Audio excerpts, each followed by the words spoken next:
Hello, collective. It's Ron over here at Becoming Enlightened Together. I hope you're all doing well. It is Thursday the 28th, and we're going to be focusing primarily right now on the rune-only pull, okay? As you can see, I've already done the tarot spread here today too. I'll go ahead and post that separately since my technology's been working against me like so many other things in my life lately. So I found a way of improvising and getting everything going here and keeping, as dependable as I'm able to, getting these out on a daily basis. But they both are very, very, once again, you could say they're very similar. Okay, that's what I'll say. They're very, very similar. I mean, the tarot gives us a little bit more of a story, a little bit more insight perhaps, or maybe emphasizing something similarly, and it's really pushing the point home more than the runes do. I mean, I can tell you the way it feels as I'm going through some of the energy with the runes, but in terms of being able to see it with the tarot, sometimes you can see some of that.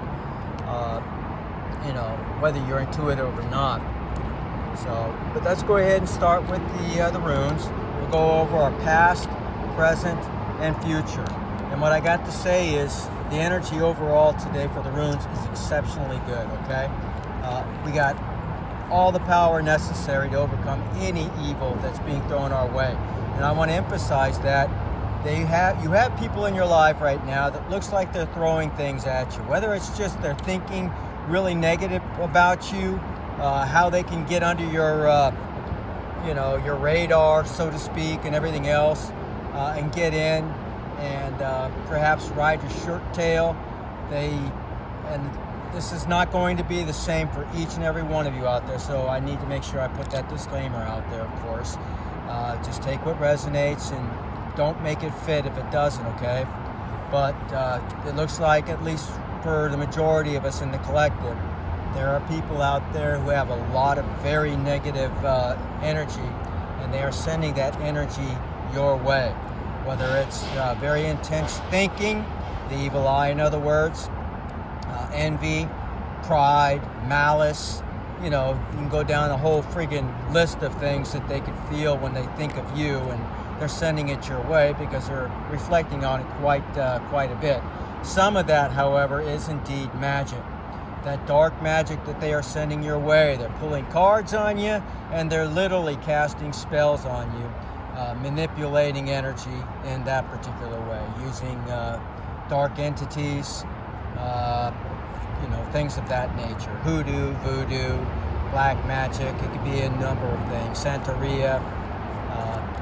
There's just so many different ways of doing these kinds of things. And the practitioners themselves, especially the old ones from other countries, third world countries in particular, they have their own flavor that they add to certain things. So I'm just telling you to be cautious, because this tells us to be cautious. Now, to start with the past, what we have here is Berkana in the reverse, and that's not very good. This talks about what's going on in the karmic world right now. They're suffering from family problems and family needs. They're under a lot of anxiety and worry right now. They're having domestic problems as well. Anxiety over those that are close to them, whether they feel close to them or not. It just means that somebody who is ordinarily attached to them in some way in terms of their relationship. They're feeling, or they are acting very careless. Maybe they're basically abandoning those that they're supposed to be looking after. So there's a loss of control here, a blurring of consciousness involved, deception, stagnation, and if they were planning on having children, sterility is also clarified by Berkana in the reverse. Just like we see Berkana in the upright as one of our influences, it actually stands for the birch goddess, the great mother, the mother of purity, and so on and so forth, and fertility. So it talks about quite the opposite. It's actually one of the bullet words used to describe Berkana in the reversal here. So I'm not making any of this up at all, okay? And, I'm not extending the meanings of any of these. I've got these through multiple sources, and I take the things that seem to overlap or that agree one with the other, okay? All right.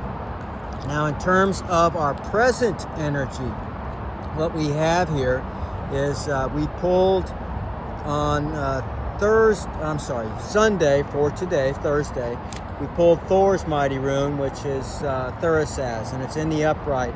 It's the most powerful rune in the runic deck, and I just call it deck for lack of a better word. Your bag of runes, whatever the case may be. It could be stones as these are. It could be bark that's cut off a fruit-bearing tree and marked with blood or red ink or something of that nature. That's a whole nother video, by the way, I'll be making once I get my ability to do all these things again. But I don't have any of that here on my phone. It's very limited what I can do. And my phone seems to be working against me more and more every week that goes by.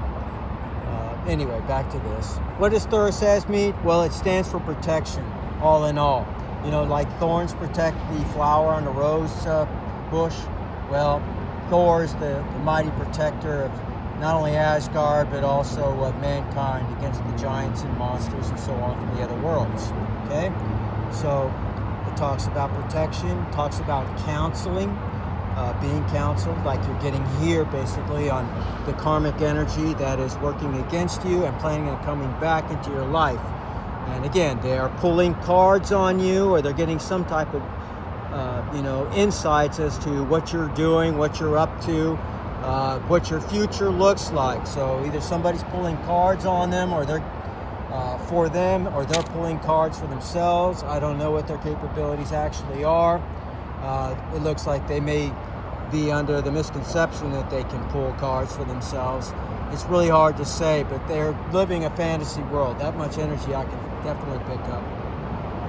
But anyways, whether they're getting their insights about you from another or from themselves, you have all the protection that you need right there with that one rune alone. That will overcome any negative aspects that they throw at you, any demonic, archonic, jinn-like, nagas or whatever spirits that they send your way. You just chant Thor's mighty rune, Thurisaz, and you can overcome it. All right, and you can use that as a sigil, along with other runes, what we call bind runes, such as Algiz that we're going to see over here, which is also pulled today, and also Iwas. Where were you at? Damn, Iwas right there.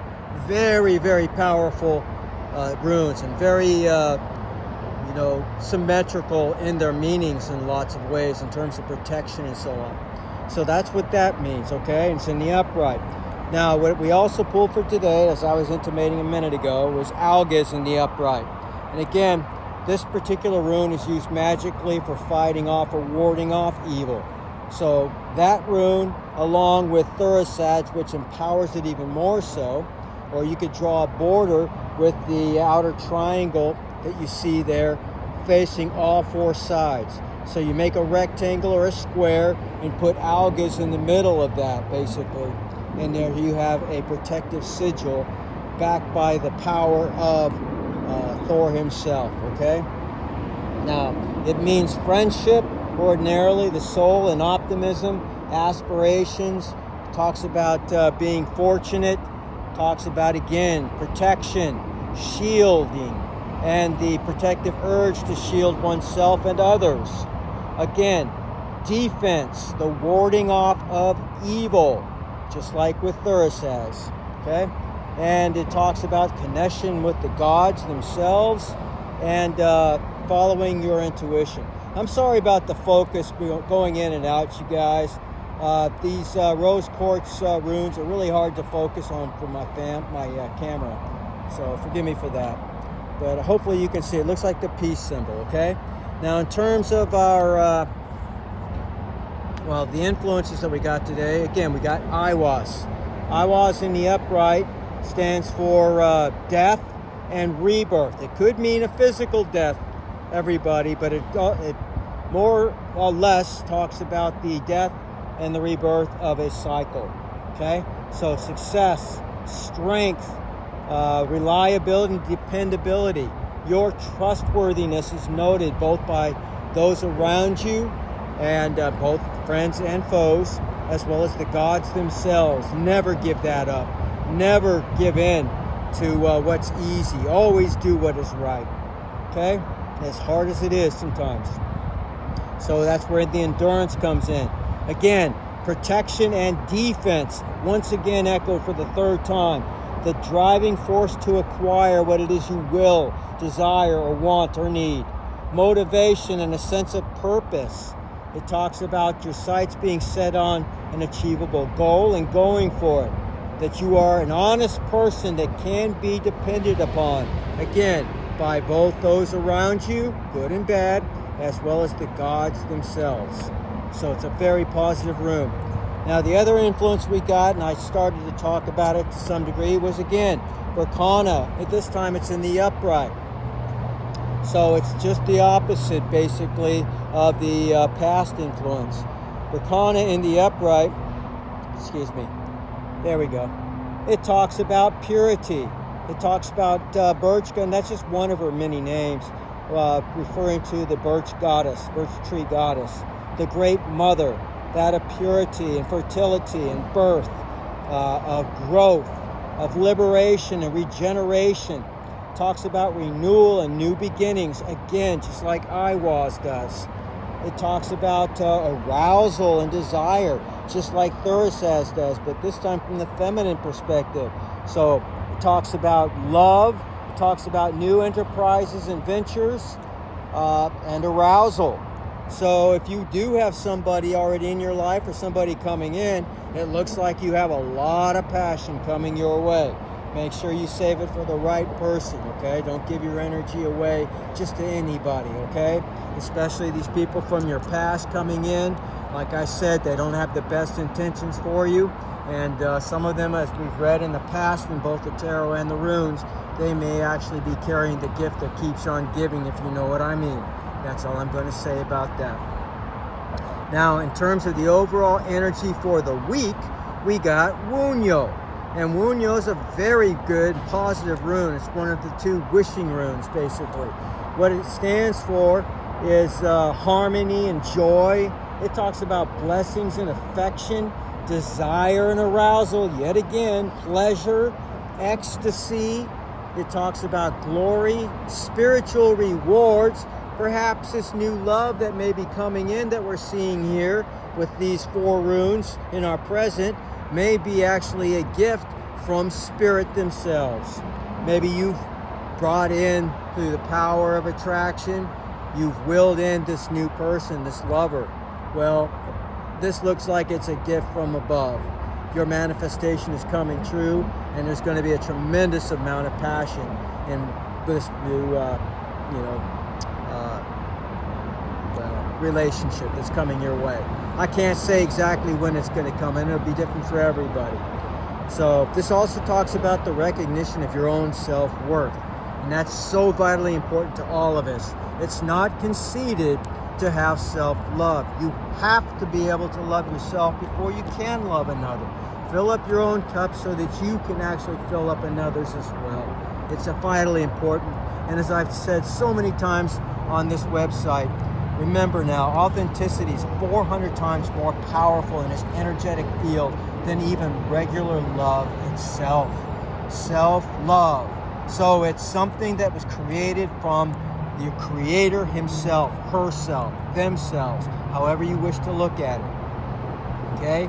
So keep that in mind. And it's absolutely no shame in loving yourself. That's not a conceited love we're talking about. It's recognizing that you were made the way that God made you for a reason, and that each and every one of us have something to offer in this world.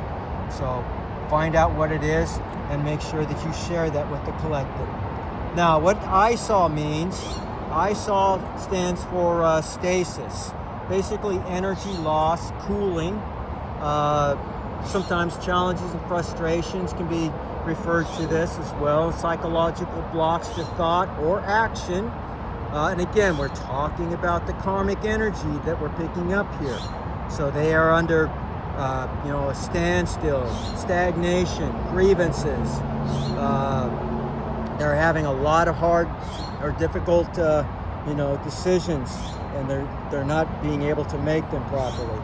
So, but this also tells both of them and us, this is the time to turn inward to seek clarity. Okay, anytime that you have questions that don't seem to have answers right away, that's what you need to do. Go within, seek your clarity, as all the philosophers that I'm familiar with have made comment of many times over, both in the West and the East. Okay, so with that being said, everybody, I wish you all the very best, of course. Victory is yours. Just remain firm. Don't give in. Don't try to sidetrack the issues. Try to find out what the lessons are in each one of these situations. This is our test. And it's going to be different for all of us, okay? So not everybody has these dark witches and covens that are coming against you, but it is an energy that is basically being reflected both in the tarot and the runes. So it is happening to some of us out there. And even if it's just somebody who has ill intent towards you, they want to come in, they know what your future holds, they want to ride your shirt tails. So be very, very sure before you let these people from your past come back in, okay? So remain victorious. I'll see you in the future in Valhalla. Till then, you guys take care, and I'll see you again very shortly with the tarot pool. Bye-bye.